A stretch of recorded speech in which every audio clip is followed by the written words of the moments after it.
జ్ఞానం, ధనం, విశ్వాసం అనే ముగ్గురు స్నేహితులు ఉండేవారు.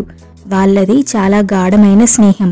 అనుకోకుండా ఒకసారి వాళ్ళు విడిపోవాల్సి వచ్చింది. వారి మధ్య తిరిగి ఎప్పుడు, ఎక్కడ కలుసుకోవాలని అనే ప్రశ్న వచ్చింది. ముగ్గురు ఆలోచించసాగారు. ఇంతలో జ్ఞానం, నేను దేవాలయాలు, విద్యాలయాల్లో కలుస్తానని అంటుంది.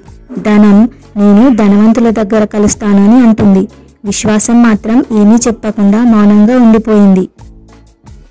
అప్పుడు జ్ఞానం, ధనం విశ్వాసాన్ని ఏమైంది, నీ మౌనానికి కారణం ఏమిటని అడుగుతారు.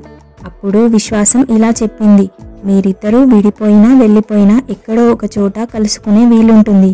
కానీ నేను ఒక్కసారి వెళ్ళిపోతే తిరిగి రావడం అనేది కుదరని పని అని చెప్తుంది. ఎట్టి పరిస్థితుల్లోనూ సాధ్యపడదు అని అంటుంది. విశ్వాసం మాటలు విని జ్ఞానం, ధనం ఆశ్చర్యపోయాయి.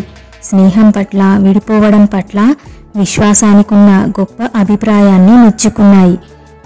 ఈ కథలోని నీతి ఏంటంటే, ధనం, జ్ఞానం ఎప్పుడైనా వస్తాయి, కానీ విశ్వాసం ఒక్కసారి పోతే మళ్ళీ తిరిగి రాదు.